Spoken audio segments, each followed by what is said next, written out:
Well, hello, hello. Move to Love You Challenge, day one. Thank you so much for being here. I am so, so excited for this. And yeah, it took me a few minutes to get my bearings and ensure that we had some people watching. So excited for this. And really what prompted this for me was wanting to do some sort of challenge to get you guys in the flow or in the rhythm of self-love. So every day we're going to be covering a different topic as it, relates to our relationship with ourselves, to our bodies, to exercise, movement, to food, to self-care, and to rest and relaxation. So we're going to be talking about different talking points every single day. And the first and foremost that I really wanted to start today discussing is body image, because I feel like it's one of the foundational places to start whenever you are on the self-love journey. And I felt like it was just a really good place to have us begin. So a little bit of background, and for those of you that don't know me, I'm Michi VV Kelly. If you're catching us live or the replay, let us know in the comments who you are, how you found out about this challenge, and maybe give us a little bit of, doesn't have to be a huge breakdown, but how do you feel about your body? Has it been a challenging relationship for you to have a kind and positive relationship with your body? Let us know in the comments. Where do you stand as far as your relationship to your bodies? Is it coming from a place of kindness? Have you learned to accept your body? Are you kind of on the path? Does it feel challenging? So let us know in the comments, where do you stand on your relationship with your body? And I can say from my own experience is this was definitely one of the first challenges, or one of the first pillars that I worked on when it came to self-love, when it came to accepting myself, was my body image. It was like one of the first areas that I started with, and it was probably one of the ones that took me the longest, because it was such a deep-rooted core challenge for me. I grew up most of my life, many of you know my story, but for those of you that don't, but I grew up most of my life just absolutely hating my body. And it was one of those things that it consumed my day to day. It consumed my moment to moment. It consumed my fucking life, to be absolutely honest with you. And I drop an F-bomb because that is how big it was for me.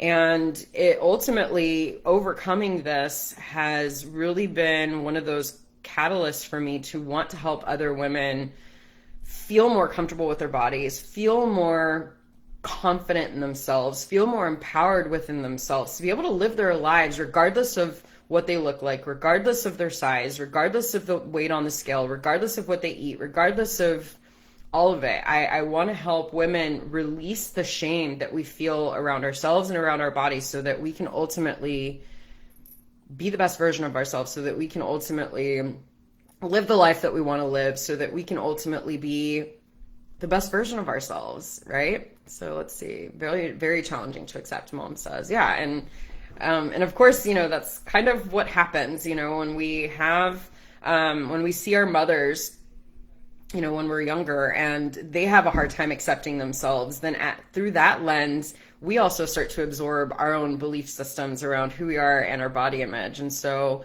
Mom's in this container with us. And so we've had many, many conversations around, accepting our bodies. And it's something that she still struggles with. And I can't say that it's something that I say overcome, but it's not something that has just been eliminated from my life completely. But I definitely feel more at peace and more comfort and more confidence within myself and my body than I used to maybe even a year ago. And so, yeah, this really does mean a lot to me. And so, I don't have a script today. I don't have, I wanted this to come out of flow. I wanted this to come out of, divine, channeling in a way, and just let some conversation and dialogue around this topic come through. So like I mentioned, I've had a very tumultuous relationship with my body for most of my life. I am turning 40 here in about 4 weeks, about a month. And I know that this is something that many of us women struggle with, and we automatically think that the only way that we're ever going to fix how we feel about our bodies is by changing it. But I'm here as proof, and I'm here as someone to, shout at the rooftops and help inspire you to realize that that's not true. One of the biggest lies that we have been fed, and one of the biggest lies that we have believed, is the fact that we are not worthy and that we are not enough unless we attain a specific size, unless we look a certain way, unless we act a certain way, behave a certain way, unless we reach certain things, right? We've been fed this lie, and I want you to have this land in your body that it is a lie. It is a lie, and it is a lie that you are not worthy. It is a lie that you are not enough. It is a lie that you believe that you can't attain your dreams, that you can't do the things that you want to do, and that you can't have the success that you want to have because of your body. So I want you to sit with that for a second and realize that you've been living a lie. You've been living a lie if you believe that you are not worthy unless you change your body. So I just want to start there. Let that land in your body and sink in. How does it feel to realize that you have been living this lie, that you are not worthy, that you are not enough unless your body changes in some sort of way? Drop it in the comments. How is this landing with you? Does it make you feel uncomfortable to realize that you've been living this lie? Even though it feels very true for you, and I empathize and I can relate to that, because for the longest time it felt like my reality, right? And what this did, and what this lie did for me, is it created this narrative, and it created this dynamic with myself and my day-to-day that said I could not be me. I could not just be me and be happy and be successful and be loving and live in joy and have peace in my mind, in my body, in my surroundings, in my home, until I reach this level of whatever it is for you. Because maybe it's not weight for you. Maybe it's something else, right? So drop in the comments, how is this landing to realize that you have been living a lie? I'd love to hear from you, whether you're catching us live or the replay. Let us know in the comments. How does it feel to realize that you have been living a lie, that you are not worthy and that you are not enough? Because the truth is, and what I have discovered over the last I've been studying self-love, body image, and this line of work for about 10 years now, maybe a little longer. I started learning the concept of self-love early on in my 20s, but I didn't really start to work on or embody it until my mid to late 20s, early 30s. So, yeah, it's definitely, I want you to realize that it's not something that happens overnight. Shifting your body image from, having it be negative, having it be tumultuous, having it be challenging, it's a process, right? And it's not something that happens overnight. It's very common. It's very common. And that's why I'm so passionate about this, because no matter where I go, no matter what conversation I have with women, there is not a single conversation that doesn't revolve around having to lose weight, around having to change something about themselves so that they can feel confident and happy and fulfilled and at peace with themselves, their lives, and their bodies. And so I'm very passionate about this because, again, I feel that it is something that many of us need, right? I want to inspire you all to start living the life that you want to live now and stop waiting to attain that certain body. And here's why. Okay, there's many different things and different factors that play in a role in, our body image, in our weight. Another lie that we've been fed is that nutrition and exercise are the only things that matter.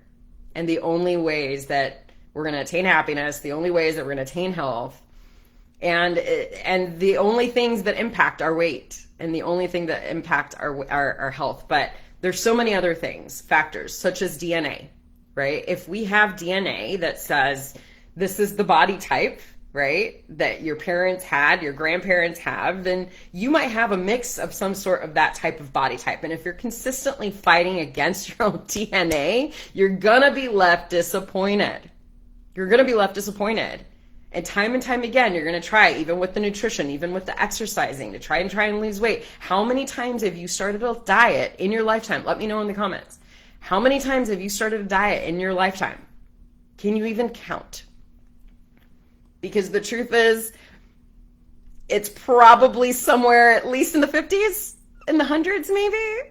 Like, think of, your 20, 30, 50, 60 years. I don't know what age ranges are going to be watching this video, but think of how many times you've said, oh, I'm going to start a new diet on Monday.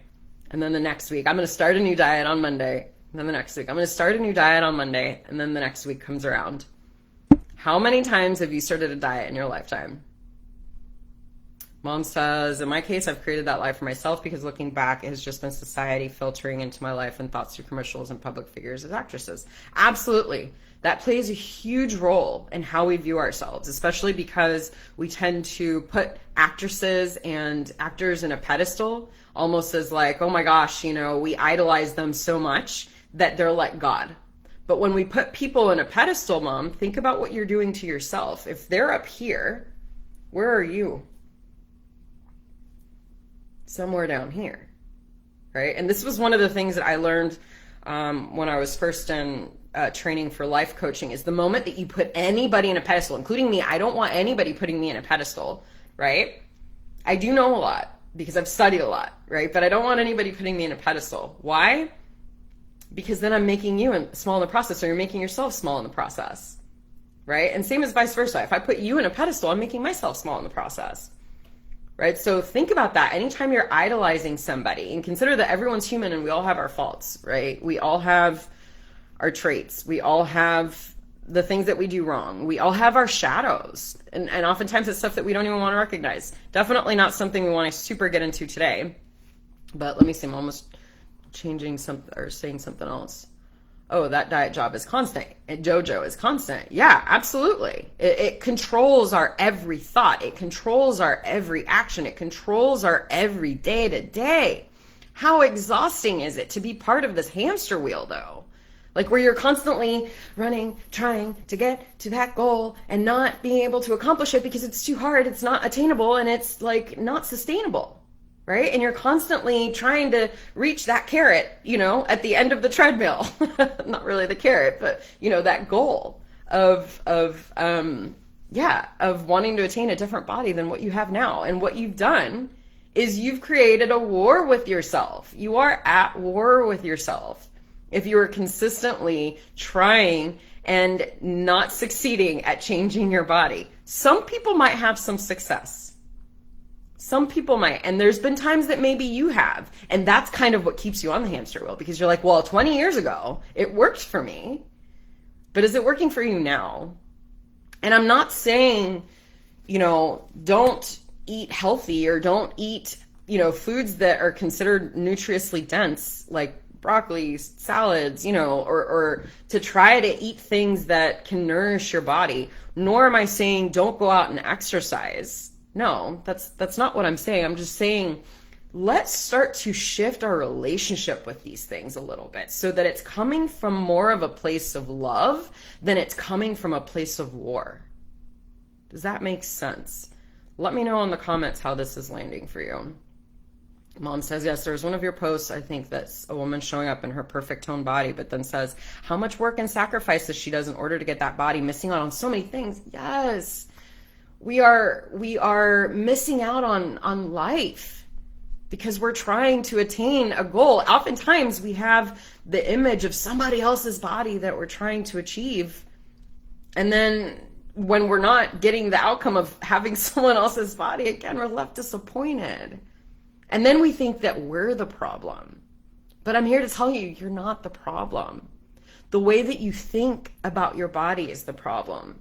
The way that you feel about your body is the problem. And those are the things that we want to start working on. How we can shift our narrative, the way that we think about our body, how we can connect with the way that that feels and lands in our body. Those are the things that we can work on. And again, not saying that, doing what you can to eat the healthy foods and exercise and doing these things are bad. I'm not saying that at all. What I'm saying is if that goal of reaching the perfect body, of having to be thinner, having to be smaller, and making sure that you're eating all the right things and making sure that you're exercising all the right time, if all of this is causing you stress and it's causing you worry and it's causing you disappointment, then that's not health. That's not health, because it's impacting your mental health. So it's almost like, what's going to give, right? Like, yes, we can be working on these physical things that are supposed to be bringing us better outcomes of good health and feeling better about ourselves.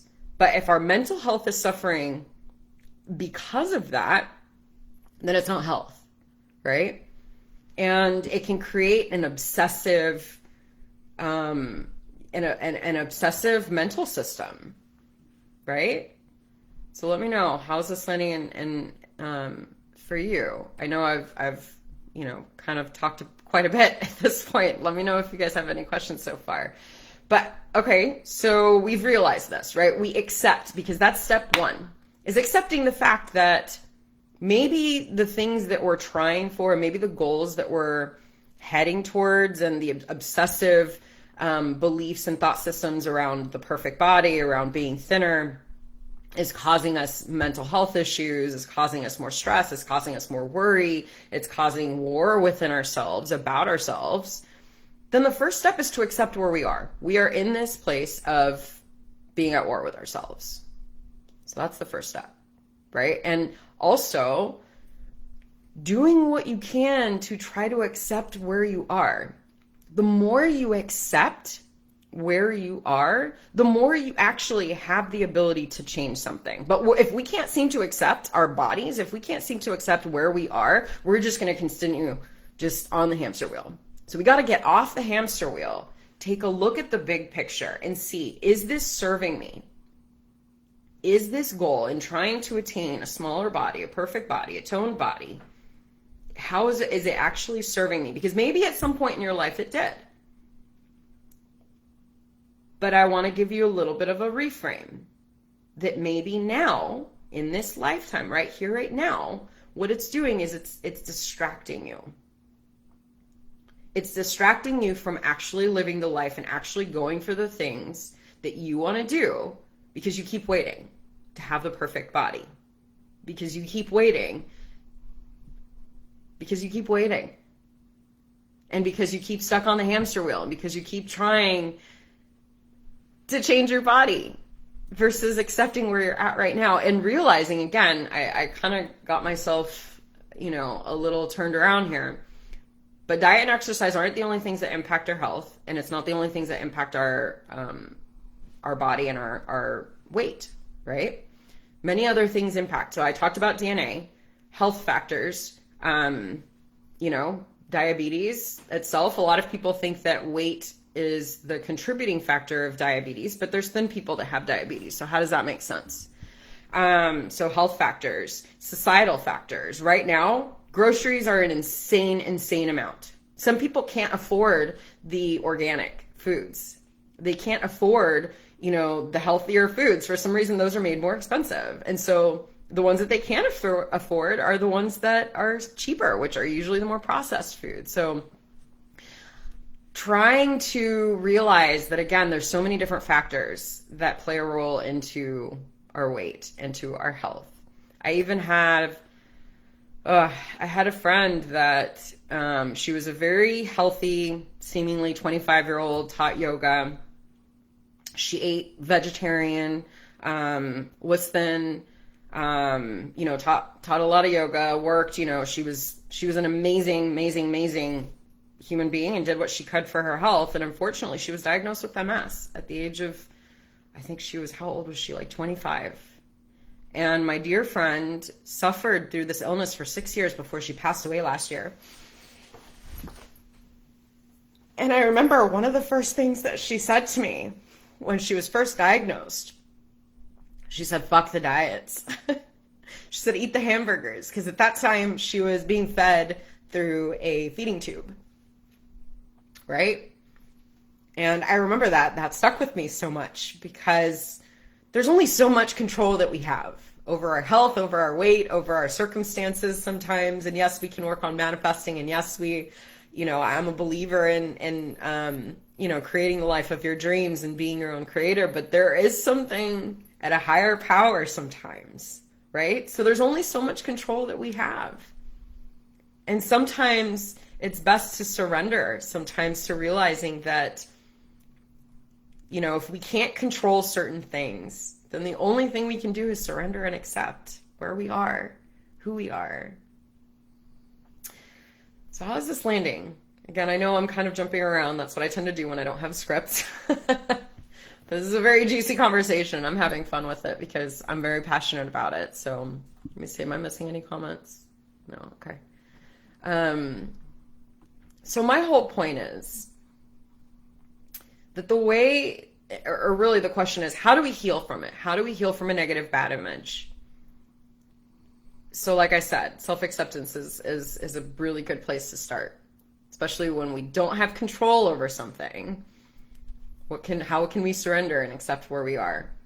And when we do this, when we can actually surrender and when we can actually accept where we are, who we are, again, then we can realize, okay, these are the things that I do have, some control over. So let's just talk about, actually, no, we're going to leave exercise and nutrition for later on in the week. So how can we improve our body image now? Right? This is the better question. What can we do on a day-to-day basis to impact how we feel about ourselves? Because again, when there's so much that is out of our control, including the fact that we're aging, right? We even have society that says that we need to stay young forever. That's not realistic, right? We're not meant to stay 5. We're not meant to stay a teenager. We're not meant to stay in our 20s. We're not meant to stay in our 30s, 40s, 50s. Like, we are meant to get older. This is part of the human experience, right? Yet we're told we can't get older, especially us as women. We can't look wrinkly. We've got to, stay as youthful as possible. And gosh, you're successful if you do it, and the ones that don't, they suck, right? Again, another lie we've been fed. So many things are outside of our control, but what can we do now to improve the way that we feel about ourselves now, right? Let's take a breath together. When you work with me, whether you're a one-on-one client or in my group sessions, I like to turn back to the breath. And maybe that was something I should have done at the beginning of starting this whole thing so I wasn't so all over the place. But let's take 3 breaths here. In and out through the nose. Checking in with your body. How is this conversation landing and impacting your body? Are you noticing any tension? Are you noticing any tightening? Are there any muscles that are contracting? Take another breath with me, in and out through the nose. Inhale, allow the belly, the ribs, the chest to expand. Exhale it out.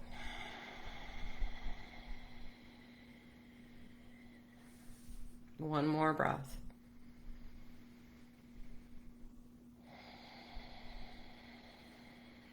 And I want you to let me know in the comments if you noticed any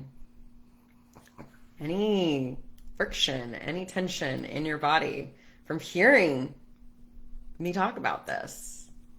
Is there kind of a, like, I hear you, but I don't believe you? Drop it in the comments and let me know, because I know that oftentimes we can have a conscious, yes, understanding, but something in the back of our head doesn't believe it, right? So let me know if that's ringing true for you. Do you hear what I'm saying? Do you understand it? But are you having a hard time believing it? Let me know in the comments. I would love to hear from you. But what can we do to improve our body image and our relationship to ourselves on a day-to-day basis? And what we just did right here of breathing and checking in with our bodies, I think that's a beautiful place to start. On these conversations, Mom did find some sort of inspiration. Good. I'm glad to hear it, Mom. Excuse me. Yeah, so checking in with your body reactions, especially anytime that you are having a difficult body image day. checking in with your body, noticing how that's landing in your body. I know sometimes, because what happens when we are so discontent with our bodies, when we are so unhappy with the way that we feel about ourselves, there's a disconnect. We become disconnected from our body because we're so caught up on here. And this is what we want to work with. We want to work with our thinking, most, first and foremost, as well as acceptance. We want to work on paying attention to the things that we're saying to ourselves. What is your day-to-day dialogue about yourself sound like? Like, first thing you get up out of bed and you go to the bathroom and you're brushing your teeth, what is the first thing you notice? Feel free to share with me in the comments. And is it, that you don't like your belly, that you don't like your thighs, that you don't like your arms? Are you pointing and tearing yourself apart every time you go in the mirror? Share with me in the comments. I'd love to know. And if that's the case, the first step before even acceptance is awareness. Awareness of the things that you're saying to yourself.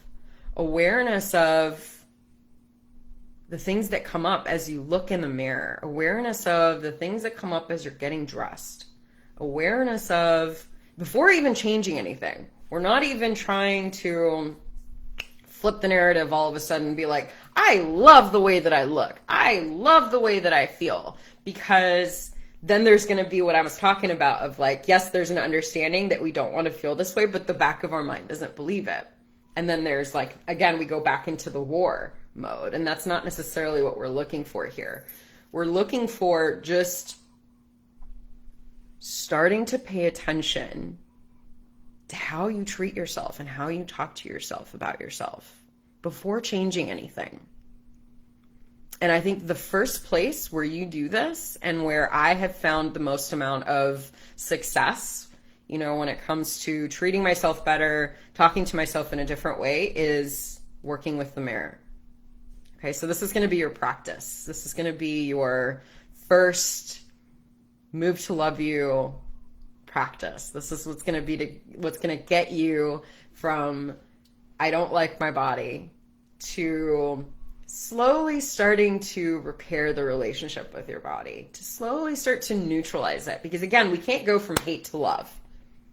Because again, there's that disconnect between the front of our minds and the back of our minds and our body, because it also plays a role. Okay? So the first thing that we really want to start doing is, again, paying attention to the things that we're saying to ourselves, especially when you're in the mirror. And just be curious. Like, well, why is that? Where's that coming from? Whose voice is that? Start asking yourselves these kinds of questions, and more importantly, checking in with your body and noticing how they land when you say these things to yourself. Let me see if Mom's chiming in the comments. Your belly. Yep, that's a big one. Yeah, your belly, that's a big one. I can definitely relate to that. I used to be the type of person I couldn't even touch my belly. I felt so disconnected from it and so I don't want it there kind of type thing. But we need our bellies, right? Our bellies have a lot of wisdom, and they have a lot of, it protects our digestive system. It protects all our organs. Like, this area is actually a really beautiful thing for us to have. And yeah, so I can fully relate to that. But okay, so what we do, this is your practice. Moving forward, we're going to start to shift the relationship that we have with ourselves, with the mirror. So kind of think about it like that evil mirror in Cinderella. I think it was Cinderella, right? Do y'all remember that evil mirror that she would look in the mirror and it would be this evil, like image speaking negatively at her? So consider that is your voice, right? This evil inner mean girl is behind the mirror, right? And we're slowly going to start to shift our relationship with her, right? So the first thing is you wake up, you're about to go brush your teeth, get ready for the day, and you go see yourself in the mirror. And what I really recommend that you do is that you dig into your old photo albums and that you find a picture of little you. This can be of any age, preferably an age where you really remember kind of starting to have a challenging relationship with yourself. can be anywhere between the ages of 5 and 15. Let's just say, for example, because usually what's really sad about body image that's getting younger and younger. For me, I remember being about 7 when I really started to realize that I did not like my body.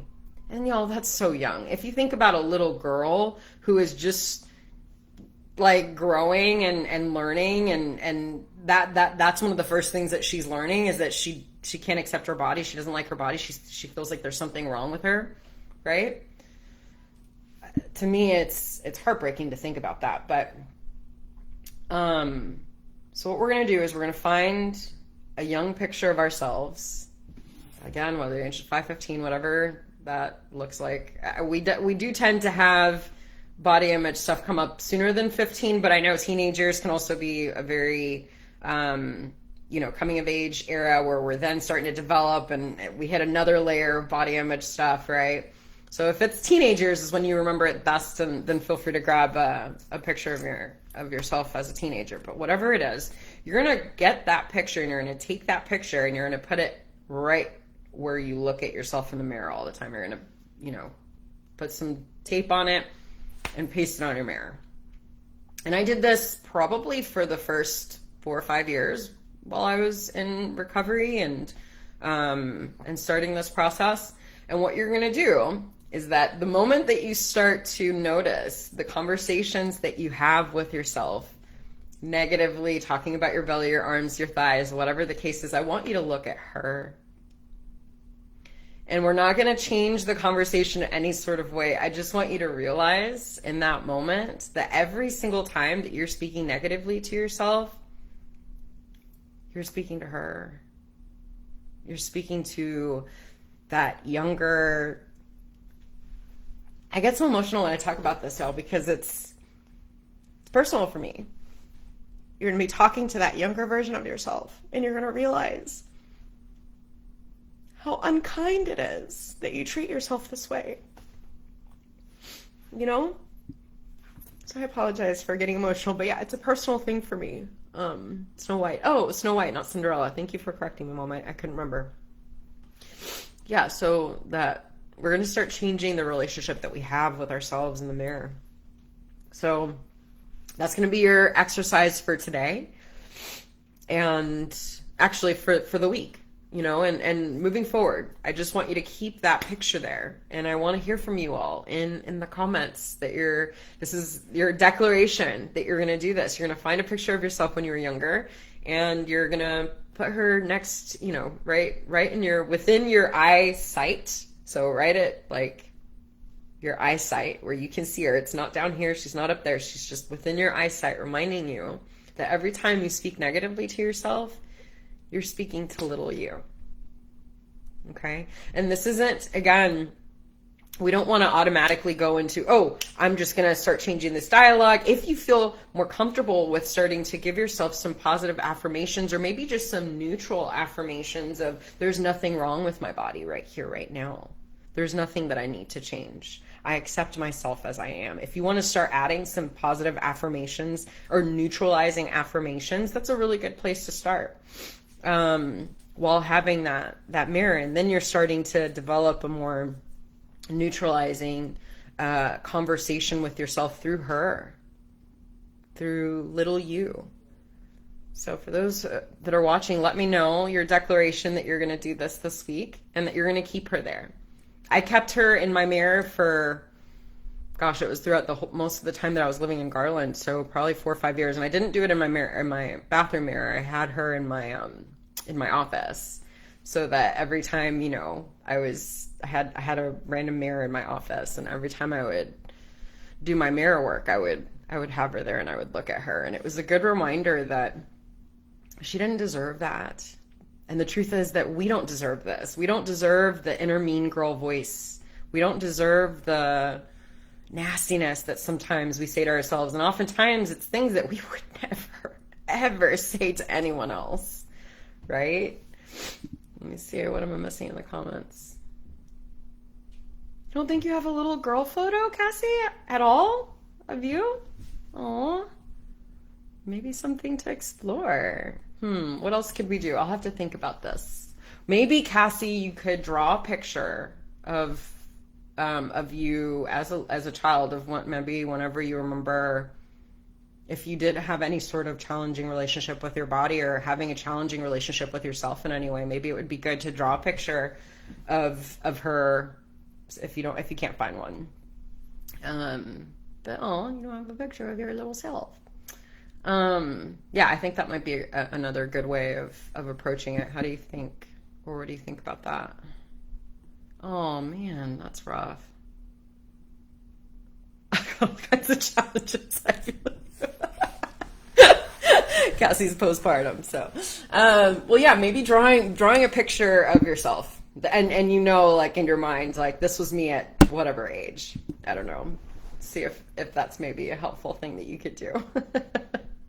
But yeah, so that's going to be your exercise for this, one of your exercises, as far as how do we heal our relationship to our body image, and it's shifting the relationship that we have with ourselves in the mirror, and realizing that every time we speak negatively to ourselves, we're speaking negatively to our inner child selves. So if you're catching us live or the replay, let me know that your declaration that you're going to do this. If you have a picture of your younger self, if you don't, maybe draw one and have that be what you look at. No judgments when it comes to your picture drawings either. I know I'm not the best drawer there is. So yeah, don't get too hung up on that part, but it's more so about just remembering that anytime we're speaking to ourselves in a negative way, we're speaking to our younger selves in that way too. I found it to be a very, very supportive practice when I was really knee dark deep into my body image stuff. So I hope that you found it supportive as well. And yeah, these are the kinds of things that I love working with my clients on, is, giving them tools and, giving them the opportunity to see what's possible when we don't have such a big distraction as, having to change our bodies or being at war with ourselves and our bodies as what keeps us from living the lives that we want to live, of being happy, of being successful, of being free, of being at peace. So let me know in the comments how this is landing with you. Am I missing anything? Did I forget anything? I see my mom Wednesday. Maybe she might have something. Yeah, that'd be cool. But yeah, if not, I think a drawing would work really well too, Cassie, even if it's a stick figure. But yeah, this is what I love working with clients on throughout this week, and over the next couple of weeks throughout March. I am going to be offering some free one-on-one coaching calls, so definitely claim yours if you're wanting to work a little deeper on body image, on the dialogue that you have with yourself, on wanting to get into the rhythm of self-love. We can work through one issue that you might be struggling with, and I'll give you a tool or a solution that might be able to help you. So definitely schedule your one-on-one coaching session with me. And I'm going to be here every day at 11 through Friday. So I'm so excited for the rest of the topics, and let me know if you guys had any questions, any thoughts around what we talked about today. I'm so excited, whether you caught us live or on the replay. And be sure to check out my next lives Tuesday through Friday, and I can't wait. I hope that this was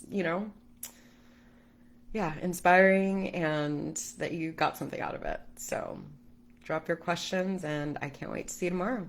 Sending you so much love, y'all.